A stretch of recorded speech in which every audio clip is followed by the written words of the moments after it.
Last October, I spoke with the advocacy group and gave them permission to use my testimony in the initial report regarding the predatory behaviors of Mike Bickle.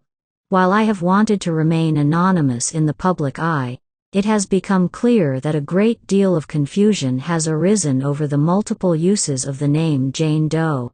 So, in the interest of clarity, I am writing my account with the use of my initials, TH. In October, I echoed the sentiments of the advocacy group that called for an independent third-party investigation into the predatory behaviors of Mike Bickle.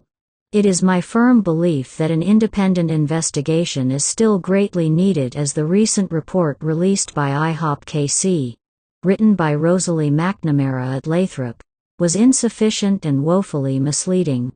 While I do not wish to speak on the misleading nature of the report as a whole, I am making this statement to provide a brief and clear explanation of my experience in this matter, and to clarify the blatant misrepresentation of my voice in the McNamara report. In Section 2, subsection C, Miss McNamara refers to me as a third Jane Doe, and states, "My understanding is that this woman does not want to be on any list." This is an overt mischaracterization of the truth, as I corresponded with Rosalie on January 3, and told her that I would happily share my story as soon as the advocacy group and IHOP-KC were able to agree upon an independent third-party investigation. But then, in the report, she proceeded to include false assertions made by my ex-husband on my behalf.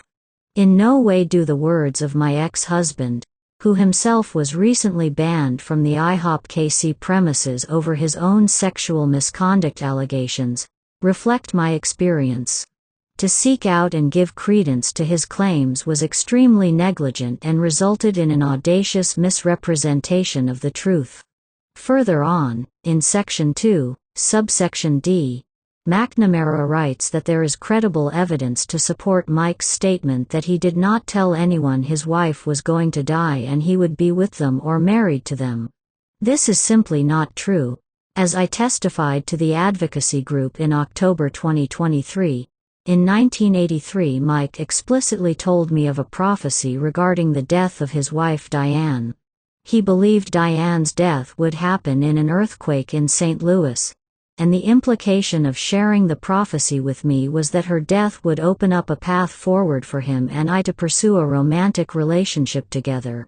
I make this statement as just one voice of many coming forward contending for truth to be brought to the Mike Bickle and IHOP-KC allegations. The IHOP-KC community deserves clarity and transparency, and this will only come when a truly independent third party is given the opportunity to investigate.